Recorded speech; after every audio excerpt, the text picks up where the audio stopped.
तो दोस्तों आप देख सकते हैं यहाँ पर हमारे पास एक एक्सेल की लिस्ट है और इसमें एक ही कॉलम में नाम, पिता का नाम, राज्य, क्रम संख्या सभी लिखे हुए हैं। अब अगर हमारे बॉस हमसे कहते हैं कि भाई इनको एक क्रम में लगा दो, एक टेबल में सजा दो, तो ये काम बहुत मुश्किल है। अभी आप देख रहे हैं ये लिस्ट केवल 5 नाम है। अगर यही नाम 100 हो, 200 हो, 500 हो या 1000 हो, तब आपको करने में बहुत परेशानी होने वाली है। तो यहाँ पर मैं केवल 5 नाम के साथ में आपको उदाहरण देके बताने वाला हूँ कि आप कौन कौन से तरीकों का इस्तेमाल कर सकते हो और सबसे बेस्ट तरीका कौन सा है वो मैं आपको बताऊंगा। तो पहले कुछ लोग क्या करेंगे, पहले इसको कॉपी पेस्ट करना शुरू करेंगे। तो कॉपी पेस्ट करने में अगर आपके पास छोटी लिस्ट है तो आप सिंपल आपको इस तरह से कॉपी करना है, राइट क्लिक करना है, पेस्ट स्पेशल पे जाना है और यहाँ पे आपको ट्रांसपोज का ऑप्शन मिलेगा, इस पर टिक लगा के ओके कर देना है। तो इससे क्या होगा कि आप एक एक करके ये जो सारे नाम हैं वो कॉपी पेस्ट कर पाएंगे। लेकिन अगर लंबी लिस्ट है तो इसको करने में आपको बहुत टाइम लगेगा। दूसरा तरीका ये है जो लोग आमतौर पर इस्तेमाल करते हैं कि बराबर का निशान लगाते हैं, पहला नाम लेते हैं, फिर दूसरा बराबर का निशान लगाते हैं, फिर अगला नाम लेते हैं, फिर तीसरा बराबर का निशान लगाते हैं, फिर अगला सेल लेते हैं, फिर चौथा बराबर का निशान लगाते हैं, फिर अगला सेल लेते हैं। तो ये इससे भी ज़्यादा स्लो है। अब यहाँ पर हमने किया क्या कि हमने हर सेल को क्लिक करके ले लिया है और बार बार हमें बराबर का निशान लगा के हर सेल को अलग अलग सेलेक्ट करना पड़ेगा। लेकिन यहाँ मैं आपको एक तरीका बताने वाला हूँ जो बहुत तेज है, आसान है और लंबी लिस्ट के लिए बहुत कारगर है। छोटी लिस्ट के लिए आपको लगेगा कि ये तरीका बहुत लंबा है, लेकिन लंबी लिस्ट में ये बहुत काम करेगा अगर आपके पास बहुत बड़ा डेटाबेस है। तो यहाँ पर आपको सिंपल सेल का नाम टाइप करना है, जैसे हमने बराबर का निशान लगाते हुए टाइप किया था वैसे टाइप करना है। तो यहाँ पर आप दबाएंगे A1। हमने यहाँ पर पहले सेल का नाम टाइप किया है। उसके बाद दूसरे सेल में हम आगे जाएंगे, यहाँ पर लिखेंगे हम A2 क्योंकि हमें यहाँ पर नाम लेना है। तीसरे सेल में जाएंगे लिखेंगे A3, चौथे में जाएंगे लिखेंगे A4। अब आप देखेंगे मैंने ये जो चारों सेल हैं इनके नाम यहाँ पर टाइप कर दिए हैं। अब इनके नाम के आगे जो हमने सेल के नाम टाइप किए हैं बिना बराबर के, उसके आगे हम कोई भी एक शब्द टाइप कर देते हैं रैंडम।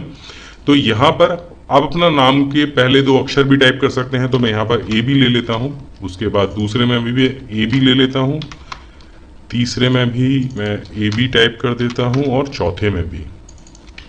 देखिए, फिर आप इसको नीचे ड्रैग करके ले आइए क्योंकि हमें आगे के 4 और भी चाहिए एक लंबा क्रम बनाने के लिए। तो यहाँ पर हम लिखेंगे 5, 6, 7 और 8।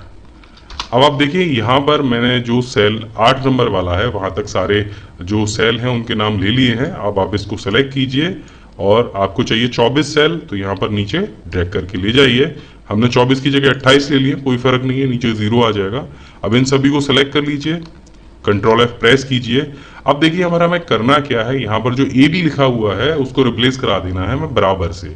तो एक्सेल क्या समझेगा कि यहाँ पर जो रिप्लेस होने के बाद यहाँ पे एक फॉर्मूला बन जाएगा जिसका मतलब होगा कि यहाँ पर इस सेल में जो इस सेल की वैल्यू है वो आ जाए। तो यहाँ पर आप रिप्लेस पर जाइए, ए बी टाइप करिए और नीचे सिंपल बराबर का निशान टाइप कर दीजिए और रिप्लेस ऑल दबाइए। तो आप देखिए आपका जो सारा डाटा है यहाँ से उठ के यहाँ पे आ जाएगा। अभी आप देखेंगे जहाँ पर मैंने ए बी लिखा था उसकी जगह बराबर का निशान है और जो आगे हमने सेल का नाम लिया था वो जगह त्यों आ गया। और इसका मतलब ये हुआ कि यहाँ पे इस सेल में A21 की वैल्यू आ जाए।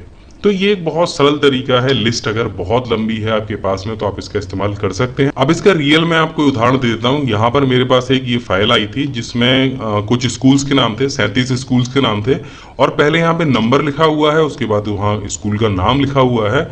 अब इनको ये सारे जो स्कूल थे वो एक क्रम में लेने थे और ये जो काम है आमतौर पर बड़ा कठिन सा लगता है देखने में कि एक पहले क्रम आ जाए उसके बाद स्कूल का नाम आ जाए या फिर ये बीच के सेल हट जाएं, कैसे भी करके हमें केवल एक लिस्ट मिल जाए सीधी सीधी। तो यहाँ पर भी मैंने यही तरीका इस्तेमाल किया कि यहाँ पर हमने लगाया। सबसे पहले देखिए मैंने इस सेल का नाम लिया है, तो यहाँ पर ये सेल है B3, तो यहाँ पर मैंने लिखा B3। उसके बाद में लिखा मैंने B4 और नीचे लिखा B5 और अगले सेल में B6 और इनके आगे मैंने कोई भी एक अक्षर टाइप कर दिया। तो मैंने यहाँ पर ए बी लिख दिया जैसे मैंने पहले लिखा था। आप कुछ भी लिख सकते हैं, इसकी कोई बाउंडेशन नहीं है। तो यहाँ पे डबल क्लिक करके इसके आगे ए बी लिख दिया और यहाँ पर भी ए बी। अब इसके बाद इनको सेलेक्ट किया, नीचे तक इनको पकड़ के खींच लिया, जहां तक हमारे सेल आ रहे हैं मैंने इसे पकड़ के नीचे तक खींच लिया है। कुल 70 हमने सेल यहाँ पे ले लिए हैं, हमारे पास 76 हैं, थोड़ा सा और खींचना पड़ेगा। तो यहाँ पर हमने टोटल 80 सेल ले लिए हैं। अब देखिए कैसे ट्रांसफर होते हैं। इसके बाद आपको दबाना है कंट्रोल F, और यहाँ पर जो AB लिखा है वो लिखा रहने दीजिए, क्योंकि पिछली बार भी हमने लिखा था, तो अभी भी वो आ गया है। और यहाँ पर आपको लगाना है बराबर का निशान और सिंपल आपको रिप्लेस ऑल प्रेस करना है। तो आप देखेंगे वो सारे नाम हैं वो एक जगह आ गए हैं और जो नंबर थे वो एक जगह आ गए हैं। अब चूंकि ये कुर्तदेव में टाइप किया गया है, तो यहाँ से आपको ये फॉन्ट ले लेना है। तो इसके लिए हम इस्तेमाल करेंगे फॉर्मेट प्रिंटर का। फॉर्मेट प्रिंटर क्या करता है कि आपके सेल में जो भी आपने फॉन्ट इस्तेमाल किया होगा, फॉन्ट साइज इस्तेमाल किया होगा, उसको कॉपी कर लेता है। तो यहाँ से हमने फॉर्मेट प्रिंटर किया और ये जो दोनों सेल हैं इनको सेलेक्ट कर लिया। तो आप देखिए ये जो लिस्ट है हमारी, जो भी इस तरीके से थी, वो हमारे पास बढ़िया आ गई है। स्कूल के नाम आ गए हैं एक ही जगह पर और जो नंबर हैं वो एक ही जगह पर आ गए हैं। अगर आपके पास भी कोई ऐसी लिस्ट हो जिसमें आपका जो डेटा है वो डिस्टर्ब हो, तो आप इस तरीके का इस्तेमाल करके अपना ढेर सारा टाइम बचा सकते हैं।